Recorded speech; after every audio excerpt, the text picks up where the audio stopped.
तो क्या बहुत मारपीट तक करते थे बच्चों के साथ? और मुझे क्या पता आयुष आलिम इतनी नफरत ले रहा मेरे लिए अपने दिल में। तो क्या आपका बेटा ऐसा कर सकता है कि नहीं कर सकता? ना हमारा क्या लगा जो नशा काम करोगा हमारा कुछ नहीं लगता। आपका बेटा क्या ऐसा कर सकता है कि नहीं नहीं? कर सकता, मेरा बेटा ऐसा कुछ नहीं कर सकता, मेरा बालक ऐसा नहीं कर सकता। नमस्कार, आदाब, सत श्री अकाल। मैं उस्मान सैफी। आज हम हैं उत्तर प्रदेश के ज़िला बागपत का एक थाना लगता है दोघट, और दोघट थाना क्षेत्र का एक गांव लगता है गागनौली। गागनौली में जो शेख वाली बड़ी मस्जिद है, वहां पर मुफ्ती साहब की बीवी का और उनकी 2 बेटियों का कत्ल हो जाता है।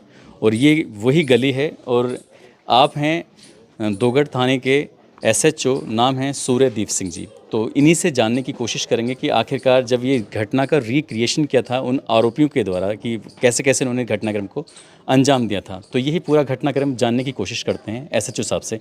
Sir please. जी। ये मस्जिद है, इसके 2 पोर्शन हैं। ऊपर के पोर्शन में जो मुफ्ती साहब हैं वो अपने परिवार के साथ रहते हैं, इसके ऊपर को इसके ऊपर में। हाँ जी। और एक पोर्शन यहाँ पे है, यहाँ पे भी बैठ के बच्चे पढ़ाई कर लेते हैं। और ये इधर हाथ धोने का टॉयलेट। और यहाँ जो CCTV कैमरे हैं, एक कैमरा ये है यहाँ, ये जो है सैफी साहब ये उसे कवर करता है जीने को, जो मस्जिद की छत पे जा रहा है। और एक कैमरा ये हमारा वो है जहाँ पे इन सारे कैमरों का DVR रखा हुआ है अंदर। अच्छा अच्छा। जहाँ पे इनका सेटअप था DVR का। तो जो 2 बच्चे थे जो यहाँ पे जूनियर हाई स्कूल में पढ़ते थे, यहीं पे ही 8th क्लास में, और वो यहाँ पे भी आगे पढ़ाई लेते थे उनसे। तो वो पहले आए, उनकी जो है इन्होंने 2 बार पिटाई कर दी थी पहले। जो उनमें जो बड़ा था उसकी पिटाई कर दी थी, और जो छोटा वाला था उसकी 1 ही बार करी थी, बड़े की 2-3 बार कर दी थी। इनकी जो वाइफ थी उन्होंने भी 1 बार उसे डांट दिया था। इस बात को ये जो है बहुत ज़्यादा मन से लगाए हुए थे। तो उस दिन इन्होंने ये बात इनके मुंह से सुन ली मुफ्ती साहब के, कि मैं जो है देव बन जाऊंगा, वहाँ पे अफ़गानिस्तान का डेलीगेशन आ रहा है और मैं जो है उनसे जो है मिल के आऊँगा। क्योंकि ये जो हैं ये भी जो है मतलब देवबंद से ही जुड़े हुए हैं यहाँ पे मुफ्ती साहब जो हैं। तो इन लोगों ने प्लान बना लिया कि आज जो है ये यहाँ पे अकेली रहेंगी और हमें जो है इनके साथ ये वारदात करनी। उसके बाद इन दोनों ने 12 बजे के आसपास इस कमरे में गए, और जब ये निकले तो वो जो है बंद कर दिया DVR। अच्छा, वो जो ये अंदर जाता है बच्चा, तो वो कौन से कैमरे में आ जाता है? उससे पहले DVR बंद करने से पहले वो बच्चा इधर से जाता है छत पे। अच्छा। छत पे यहाँ खड़ा था पहले, उसने देखा, फिर यहाँ से गया छत पे। तो 13-14 मिनट बाद वो फिर वापस आया।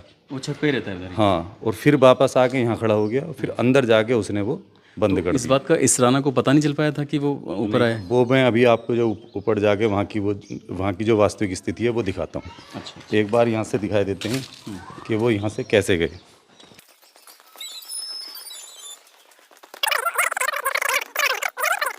ये दो जीने हैं। हाँ। जो इनमें बड़ा था वो इस जीने से आया। अच्छा। और यहाँ से बच्चे भी कूद जाते हैं, इससे ईंट लगनी थी। जब हमने सीन रिक्रिएट किया तो 2-4 ईंट गिर गई। यहाँ से उसने चढ़ के देखा कि यहाँ उनका मौलवी साहब की फैमिली रहती थी उधर, मतलब इधर की। बस यहाँ पे पैर रखे थे। देखो, आप देख लोगे आगे तो यहाँ तक ही है, तो बहुत वो नहीं है, ये है वो कमरा। अच्छा, इसका इस सामने जो आप कमरा दिख रहे हैं, दरअसल इसी कमरे में मुफ्ती साहब की बीवी, ये मस्जिद का हुजरा है। यहाँ से आप दिखाने की कोशिश करना, ये हुजरा है जहाँ पर मौलवी साहब रहते थे। इसमें एक कमरा है, लैट्रिन बाथरूम, बाकी सब चीज़ें हैं। और यही वो जगह थी, क्योंकि आसपास की जो दीवारें हैं वो लगभग सामान्य से कम थोड़ी सी ज़्यादा हैं। अगर कोई आदमी खड़ा हो जाएगा तो शायद बाहर के लोगों को किसी को दिखाई भी नहीं देगा। और इसीलिए वो जब लड़का आता है तो इस जगह से आता है, सामने इस जीने से होता हुआ। यहाँ आने के बाद उसने इस जगह पर जो ईंटें रखी हुई हैं यहाँ पैर रखता है और ये देखता है झांक कर कि वो क्या कर रही हैं।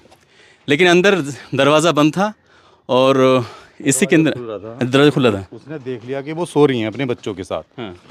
तो उसके बाद वो गया वापस। हाँ।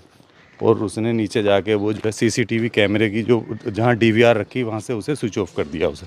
अच्छा, यहाँ पहले जो 14 मिनट उसने यहाँ रह की करी पूरा। हाँ। कि वो कहीं जाग रही हैं, फ़ोन वोन तो नहीं चला रही या कुछ है। तो जब उसे पक्का हो गया कि वो अंदर सारे बच्चों के साथ सो रही हैं, तो वो 13-14 मिनट पे यहाँ आया नीचे। और उसने सीधे जाके वो कैमरा बंद कर दिया। इस ऊपर जाने और आने का उसके पास कोई जवाब नहीं था। उसने सबसे शुरू में कहा कि मैं ऊपर मिस्त्री जो हैं उनसे बात करने गया था, और उस दिन मिस्त्री थे ही नहीं ऊपर। ऊपर कोई काम चल रहा है क्या? हाँ हाँ, बहुत इतनी सारी ईंटें पड़ी हैं, तो उस टाइम काम चल रहा हो। उसने कहा कि मैं जो है ऊपर गया था मिस्त्री से बात करने, लेकिन ऊपर कोई मिस्त्री था ही नहीं। ये दूसरा जीना है। जी ना। और उसके बाद वे गए, एक लड़का उसने यहाँ से उठाया अलमारी से एक हथौड़ी, ये जो अलमारी है यहाँ से उसने हथौड़ी उठाई, यहाँ रखी थी एक हथौड़ी। राज मिस्त्री जिस विसोली से चिनाई का काम करते हैं, एक कन्नी होती है, एक विसोली होती है, एक तरफ धार होती है और दूसरे वो हथौड़ी जैसा रूप होता है, तो वो विसोली इस जगह पर रखी हुई थी। यहाँ से वो विसोली उठाई जाती है, उठाने के बाद फिर यहाँ से ऊपर की तरफ ये जीना है।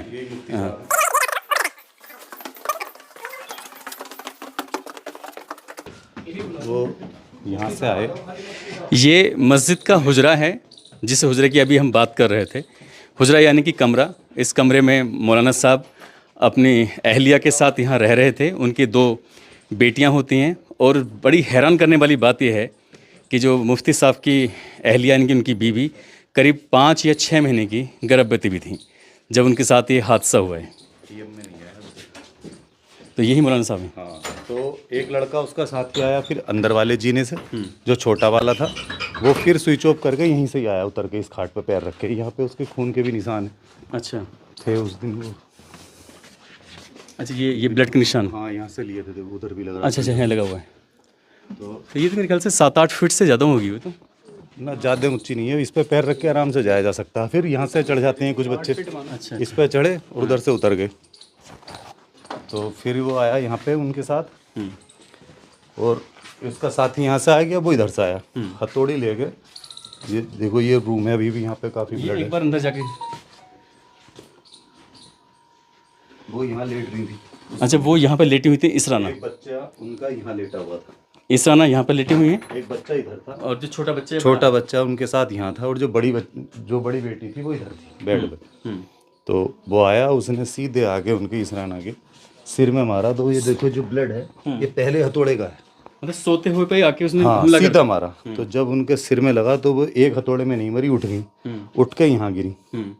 तो उसने दूसरा यहाँ मार दिया। अच्छा, दूसरे हथौड़े पे भी इस तरह से रेंग के इधर चली गई। तो यहाँ उनकी बॉडी पड़ी थी, आधी अंदर आधी बाहर। अच्छा, इतने में ही जब 2 हथौड़े लगे तो बच्चे जग गए। तो जब बड़ी बेटी जगी तो उसने 2 मार दिए, उसने जो हथौड़ा था वो दूसरे को दे दिया। एक हथौड़ा उसके हमारा सिर में, और जो छोटी वाली यहाँ सोरी थी उसके मारा। इतने जो बड़ा वाला था जिसने पहले 2 मारे, उसने यहाँ से चाकू उठाया, एक इनके घर गई और उनके गले पे 2 बार रेत दिया। अच्छा, अच्छा। रेतने के बाद वो आए बाहर, और इधर बाथरूम में जाके उन्होंने हाथ धोए। इसी बाथरूम का इस्तेमाल भी किया था। और यहाँ पे भी उनके वो थे, उस टाइम निशान लग रहे थे। अच्छा, हाथ धोए अंदर जाके टंकी पे, हाँ। और आगे चाकू उसने इसकी छत पे फेंक दिया ऊपर। चाकू यहीं से फेंक हाँ, और ये कर दिया बंद, हाँ। ताकि कोई नीचे से आए ना। इस अच्छा, तरह बाद में जो बच्चे आए थे 6, वो लगातार इस वो दरवाजे को पीट रहे थे। हाँ, बे इसे पीट रहे थे। फिर वे बच्चे भी यहीं से आए हैं, उन्होंने देखा है जो इनके स्टूडेंट हैं, बच्चे यहाँ पे जो पढ़ रहे हैं, हाँ। तो वो भी फिर यहीं से ही आए, इधर से ही। और ये दोनों फिर यहाँ से इस पे रख के पैर, वो जो निशान लग रहा है उधर की तरफ रख के पैर चढ़ के, और एक जना जाके एक जना तो गया कपड़ों पे कलफ लगवाने, और एक जने ने जाके कबड्डी खेली। नीचे जो वो गया, दूसरा एक चीज़ रह गई, तो उसने जो हथौड़ी अलमारी से उठाई थी, वो उसने इस जगह गिरी। आ जाओ आप बता दो। अच्छा, वो हथियार मतलब जो आला कत्ल है वो एक तो छत पे फेंक दिया था, चाकू तो छत पे फेंक दिया, और जो हथौड़ी है मतलब विसोली,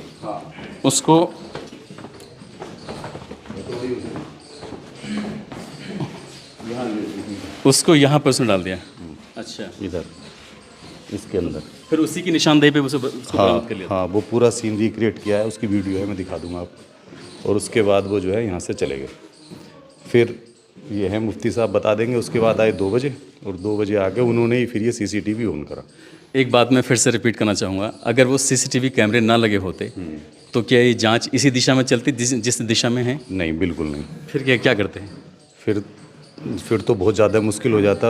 और खुद इनसे पूछा था मौलवी साहब से हमने, तो इनका भी शक उन बच्चों पे नहीं था। नहीं था। हाँ, एक दो महीने पहले इनकी इनकी यहीं के रहने वाले एक आध व्यक्ति से जो है मतलब झड़प हो गई थी, तो उसी का नाम ये बता रहे थे कि भाई मेरा तो किसी से कोई मतलब नहीं है, मैं तो दीन ईमान की पढ़ाई पढ़ाता हूँ यहाँ। रो रहे हैं अभी भी, देखो हाँ जाहिर सी बात है कि मेरा कोई ऐसा था ही नहीं कि कोई मेरे साथ इतना बुरा कर दे, लेकिन अगर वो कैमरे नहीं होते तो ये घटना इतनी जल्दी नहीं खुलती। लेकिन इनके जो ससुराल वाले हैं एकदम से उन्होंने तहरीर दी और तहरीर में देने के बाद इन पे ही आरोप लगाया कि इन्होंने कुछ करा होगा या करवाया होगा। तो इस बारे में आपका क्या कहना है? थोड़ा सा इनका जो है इनकी जो मिसेस थी उनके साथ विवाद चल रहा था। एक दो बार जो है इन्हीं के रिश्तेदारों ने बैठा के वो जो है इनका विवाद चल रहा था उसे सॉर्ट आउट करा दिया था। तो उस टाइम उनके दिमाग में पहली बार ये आया कि भाई इतनी बड़ी दुश्मनी किसी को हो नहीं सकती मौलवी साहब से कि उनके बच्चे मारे और उनकी मैडम का वो जो है मर्डर कर दे। फिर मौलवी साहब के ऊपर पैसे रखे थे, उन्होंने भी जेवर पहन रखे थे, कोई किसी ने लिया नहीं कि लूट उट का कोई इरादा ऐसा था नहीं। कितने रुपए थे? जो मौलवी साहब ने बताया वो 55,000 रुपये बताए। अच्छा, 55,000 रुपये वैसे ही रखे थे और उनकी पत्नी के कुछ जेवर थे वो भी वहीं पे ही थे सब, मतलब कोई लूट वूट हुई नहीं थी। तो उनका जो पहला शक गया तो यही लगा कि भाई अगर कोई वैसे आते बदमाश आते तो चलो कुछ ना कुछ लेके जाते, और हत्या करके गए हैं और इनका विवाद चल रहा था तो इन्होंने ही शायद वो हत्या जो है अपने आप करी है या फिर करा दी है। आपने देखा होगा कि जिस तरह से पोस्टमार्टम की रिपोर्ट ये कहती है कि कम से कम 6 वार तो ऊपर किए गए हैं जी, और चेहरे पर, सर पर, और फिर चाकू से भी वार किया गया है। तो ये कहीं ना कहीं बहुत गुस्से की निशानी है जिससे पता चलता है। तो क्या इतनी ज़्यादा मारपीट होती थी उन बच्चों के साथ? नहीं, कोई नहीं, यहाँ पे पूछे, यहाँ पे और भी बच्चे हैं। मौलवी साहब ने कई बच्चों को यानी कि वही याद क्या कहते हैं उसे, खतरी सिपरा, हाँ सिपारा अगर किसी के याद नहीं होता है तो उसके संबंध में मौलवी साहब डांट देते हैं या फिर थोड़ी बहुत पिटाई कर देते हैं। कोई इतना ज़्यादा नहीं है कि केवल उन्हीं 2 बच्चों को कुछ कहा हो। यहाँ कितने बच्चे पढ़ते हैं यहाँ पे? यहाँ बच्चे भी पढ़ते हैं, बच्चियाँ भी, लेकिन अलग अलग पढ़ते हैं, लड़के लड़कियाँ। और लड़के लगभग 30-40 लड़के होंगे यहाँ पे या ज़्यादा होंगे, यही बता सकते हैं सही। 100-150 बच्चे के आसपास बच्चे पढ़ते हैं और लगभग सभी को डांटते भी रहते हैं मौलवी साहब, सबको पढ़ाते भी हैं। कुछ इतनी बड़ी बात नहीं थी कि कोई इतना काम। बच्चों का जो फैमिली हिस्ट्री है वो क्या है? कोई बिल्कुल उनकी फैमिली हिस्ट्री सही है। वो एकदम मजदूरी करने वाले लोग हैं, और जो बड़ा वाला है उसके पिताजी बेंगलोर में जो है कपड़े की फेरी लगाते हैं, और जो छोटा वाला है उसके पिताजी भी वहीं लगाते थे, लेकिन फ़िलहाल वे यहीं गांव में ही हैं उसके सुभान का। एक चीज़ है कि गांव के लोग, मैंने देखा है, बातचीत की है, वो एकदम संतुष्ट हैं, जो आपने जांच की है वो बिल्कुल बढ़िया फेयर। लेकिन जब ये कहानी दूसरे लोगों तक पहुंचती है, ज़िले को पार करती है, प्रदेश को पार करती है, तो लोगों को लग रहा है कि पुलिस का कोई इंटरेस्ट है, पता नहीं क्यों ऐसा ये खुलासा किया है। अब उनके अपने अपने व्यूज़ हैं हर घटना को देखने के लिए, हर आदमी के अपने व्यूज़ हैं, वो अपने मतलब से इस चीज़ को देख रहे होंगे, लेकिन हमें तो जो फैक्ट आए सामने उसी के आधार पर कार्रवाई की है। खुद उनके माता पिता से भी उन बच्चों को मिलवाया है, उन्होंने अपने माता पिता के सामने भी एक्सेप्ट करा है। ग्राम प्रधान भी गए थे, कुछ और लोग भी गए थे, तो उन्होंने बताया था। फिर उन्होंने जज साहब के सामने भी जाके बताया सब। संभवतः ये शायद इंडिया के इतिहास में ऐसी चुनिंदा घटनाओं में से एक घटना होगी जब मस्जिद के अंदर किसी मौलवी साहब के परिवार का कत्ल हो जाता है। ये वाकई अपने आप में सोचने वाली बात है, लेकिन जिस तरह से घटना होती है और उसका खुलासा होता है तो वो बिल्कुल यकीन ना करने वाली बात थी। लेकिन जब पुलिस को सीसीटीवी कैमरे मिले और उसमें देखा तो सीसीटीवी कैमरे में एक लड़का है जो आता हुआ दिखाई देता है, और फिर से वो कैमरे ऑन होते हैं, शुरू होते हैं, क्योंकि उन्हें बंद किया गया था जब घटना हुई थी। तो इस बीच में वो जाता हुआ दिखाई देता है। और एक दिलचस्प बात और है कि जब ये करीब 2:30 बजे के आसपास का वक्त रहा होगा, एक बच्ची, उसकी मम्मी का मोबाइल गुम हो गया था, तो वो ये देखने के लिए कि मोबाइल कोई लेके तो नहीं चला गया है, तो वो सीसीटीवी कैमरे देखने के लिए आई थी यहाँ पर। इसी बीच में जो लड़का था जिसने कैमरे को बंद किया था, उसी लड़के ने उस लड़की को डांटते हुए कहा कि फ़िलहाल यहाँ पर कोई नहीं है, तुम यहाँ से चले जाओ। वो उस वक्त आया था उस सीसीटीवी कैमरे को शुरू करने के लिए। गाँव के लोगों से अगर हम बात करें, एक बार कैमरा दिखाने, तो गांव के लोग इस जांच को लेकर पूरी तरह से मुतमईन हैं, संतुष्ट हैं, सेटिस्फाई हैं कि बिल्कुल ठीक है। एक बार मैं मौलाना साहब से मिलना चाहूँगा, और आपने टाइम दिया उसके लिए बहुत बहुत शुक्रिया, थैंक यू।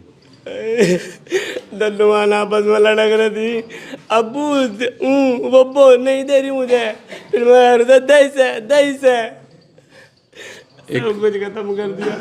मौलाना साहब, जो भी जांच हुई है जिसमें 2 लड़के आए हैं, इन्होंने कत्ल किया है जी, तो गांव के लोगों से बात करते हैं, वो कहते हैं कि हाँ बिल्कुल यही बात है, इन्होंने ही किया है। लेकिन जब बात दूर तक पहुंचती है तो वो लोग यकीन नहीं कर रहे हैं, ऐसा लग रहा है जैसे पुलिस ने किसी इस मामले में कुछ खेल कर दिया है।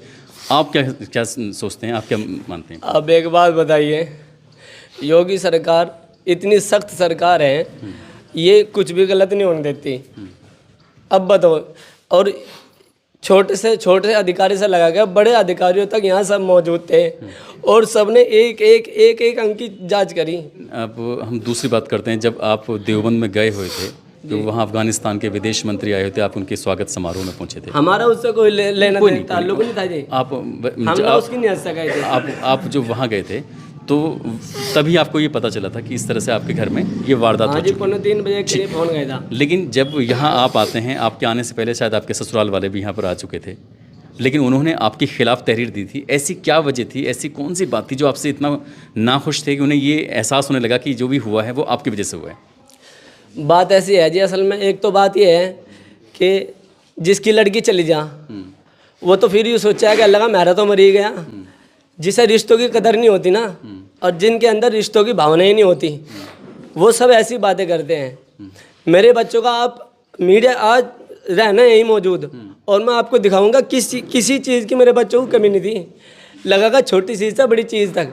तो बताओ, आपके आने से पहले गांव वाले से बातचीत की थी, गांव वाले ये सब बता रहे हैं कि यहाँ कोई दिक्कत नहीं, कोई परेशानी नहीं थी, लेकिन 3 फिर साल हो गए भी यहाँ सब ऐसा क्या था जो आपके ही खिलाफ तहरीर दी कि आपने ये सब कराया होगा? अगर यहाँ सीसीटीवी कैमरे ना होते तो फिर पुलिस के लिए जब तहरीर आई थी वो कहीं ना कहीं तहरीर आप पे ही प्राइम सस्पेक्ट थे आप, और ऐसी स्थिति में जो भी आपके नज़दीक रहे होंगे, जिनसे आप बात करते होंगे, जिनके घर जाते होंगे, जिनके यहाँ खाना भी खाते होंगे, या फिर कई बार दोस्ती भी होगी आपकी, तो फिर वो भी सब रडार पे आ जाते। असल में हमारे ससुरालियों में जो वो है ना जी, मेरा साला, उसका तो दिमाग चल लिया। उसे रिश्तों की कदर करनी पता। उसने मेरी बच्ची छीन ली मेरे से, मुझे आखिरी टाइम में मुझे चेहरा नहीं देख कर दिया उसने। और उससे जबकि सबसे ज़्यादा पता था मेरी बच्ची मेरे बिना सोया भी नहीं थी जब तक मैं यहाँ गुरु था। तो आपको वहाँ भी नहीं जाने दिया जहाँ पर सुपुर्द खाक हुआ इनका? नहीं जी, मुझे नहीं दान दिया। मुझे तो क्या आया था कि अल्लाह का अगर सुनने में तो कोई भी आ गए ना, उन्हें यहाँ आती पिट के हम छोड़ नहीं बिल्कुल भी। और यहीं से थोके थाने दोगट पे भी वो जो है लड़ाई करने के लिए तैयार था। बिल्कुल लड़ाई होने से बाल बच्चे हमारे घर के बिल्कुल अलग है कि भाई ऐसा है, लड़ाई ना करो, हम हुई मौत के मुंह में है। पहले ही उस आदमी ने इतनी भी शर्म नहीं करी। एक तो मेरा ही नाश हो गया। अजी कोई भी आदमी हो, कौन ऐसा गैरतमंद आदमी होगा जो अपनी 2 बच्चों को अपने हाथों से अपनी वाइफ को कत्ल करेगा? 9 साल मेरी शादी को हो गए, 9 साल मेरी शादी को हो गया, आज तक तो मैंने कुछ नहीं करा था। आज 9 साल के बाद जब मेरा घर बस गया, मुझे बुढ़ापे की तरफ को मैं जा रहा हूँ, आज मैं कत्ल करूँगा? आप बताइए। सही बात है। मैं बैठ कर बयान कर जैसे अभी ये मामला होगा, इसमें कोर्ट में जाएगा, पैरवी होगी, तो इसकी पैरवी वगैरह आप ही करेंगे ना? हाँ जी, मैं ही करूँगा, और कौन करेगा? इंसाफ मैं ही करूँगा। इंसाफ देना अपने बच्चों को। इतने जुल्म के जालिमों का इतना खात्मा नहीं होने का, इतना इंशाल्लाह पूरी कोशिश करूँगा, जिलो जान सब लगा दूँगा। एक बात बताइए, जैसे बातचीत चल रही थी, उन्होंने करीब 6 वार किए हैं चेहरे पर, सर पर, तो इससे पता चलता है कि उन्हें बहुत ज़्यादा गुस्सा था। तो क्या बहुत मारपीट तक करते थे बच्चों के साथ? अजी बस पढ़ाई नहीं करते थे। हाँ, यूँ नालायक जो है, जब कभी याद ही नहीं करता था, हमेशा गुन कर जाता था। मैं कहा पढ़ ले, हम सोचते थे मगर रमजान आ रहा, कुरान ऊपर से कुरान सुना लगा, पर मुझे के पास आयु जालिम इतनी नफरत ले रहा मेरे लिए अपने दिल में। उन्होंने ये बोला कि पहले उनको मारा है इसराना को, बाद में फिर मुफ्ती इब्राहिम को मारते, ऐसा भी कुछ ऐसा बोला उन्होंने वहाँ चौंकी में इनके सामने, पुलिस वालों के सामने पूछने में बताया। उन्होंने सारी प्लानिंग अपनी बताई, एक बात को कबूल किया, कोई दाव दबिश नहीं दी गई।